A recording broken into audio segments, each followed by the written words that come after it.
take you to paradise. Now tell me, do you love it? Do you love it? Do you love it, baby? When I take you to paradise. What's going on? We're back again with another week of What Is Your Aims podcast. I hope everybody's doing well. And today we want to talk about trusting the process, right? Trusting your process is what I like to call it, not trusting the process. Because every process is different in ways. But there's always some things that we can trust and we can do. And what I'm seeing now is, are we trusting your process or not? So what I mean, are you trusting the process is, we talked about trust, right? From the coach's side and having that accountability, and vulnerability with the players. But it has to be the same thing, right? It's a two-way street. It can't just be one side. What I mean is it's simple. Are you trusting the coaches too? Are you trusting the coaches to do their job, right? And this is for parents as well. We're going to get into this one.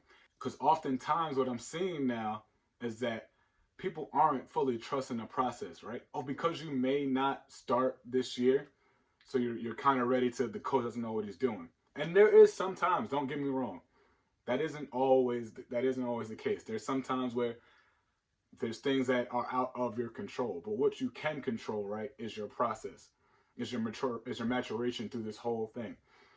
So for example, is a lot of times now we're in this weird stage with if you're not getting the playing time that you feel you deserve, instead of going to the coaches, having to talk about what you can do better, how could you make your process better to get what you need to do, oftentimes or not, we have seen either the kids at the next level in college pulling themselves out and trying to transfer to a new home, right? And for some it works out. The top 1% it works out.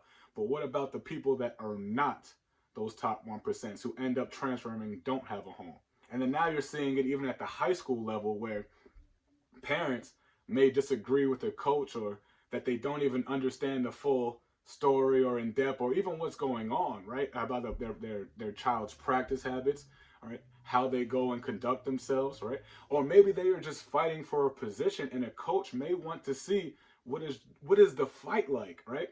How do I know that when things don't get hard in a game that you're not going to give up? But oftentimes, what do parents do? They fight, they argue, they put these things in their children's head, right? And then now, what does that child do? Doesn't believe in the coach. That trust, that open line of communication, that wall is more divided is more up than ever. So then they pull that kid to go to a school that may not be as prominent as the school that you were at, right? Maybe not as much competition. And that is great because you get to play right away, right? It's easy. Oh, they welcome you with open arms. They don't have much players like you. And for some, it works out tremendously.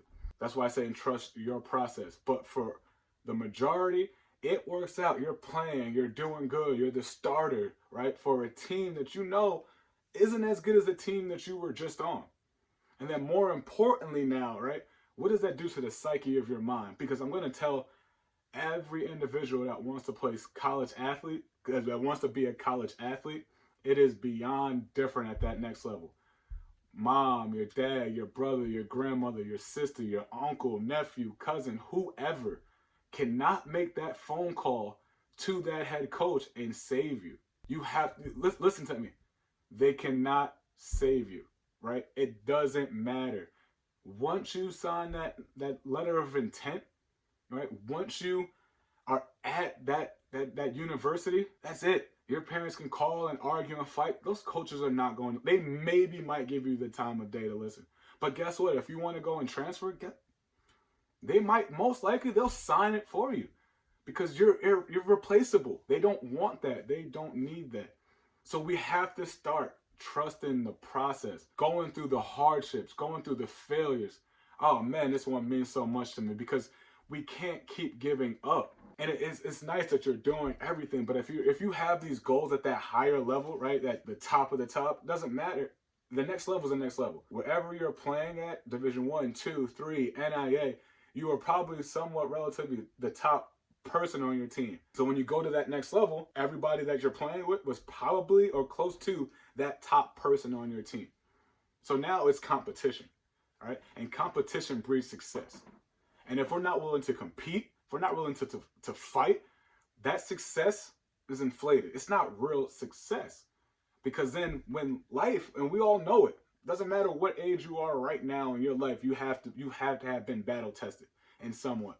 And then the outcomes and where you are in your life and in these moments, did you give up or did you fight? Because that's going to determine how successful you're going to be, because things get hard. Anybody wants to it's easier pull yourself out of a hard situation and just try the next.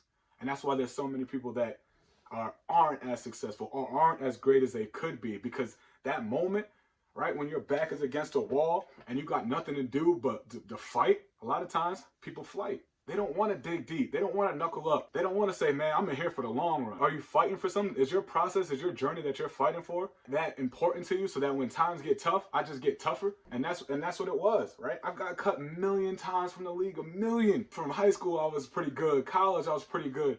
League, I felt I was good, but I kept getting cut. And there's been times I was like, man, I'm not going to try again. That's the start of every day working out. I was working out before every day. Working out sometimes not even knowing a team would call. But I'm going to be ready for that when that call happens. And every time that call happened, I was in shape. Got cut again still. But I will tell you what, I was not going to sit there, man, I was one and done. I wasn't going to live with that regret. One thing about me is I'll make sure in my process and my journey that you will realize, and not to myself, that, man, I left it all out there. I can't look back with regret and say I should have done this. All right, I put it all out there.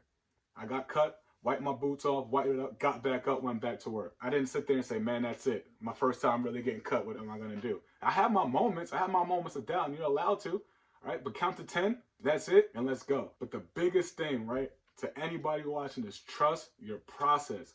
Trust your journey. Trust when it gets hard that what you're going for is bigger than material things. So when it gets hard, right, you just remember in the back of your head, this will all be worth it. You hear what I'm saying? It will all be worth it.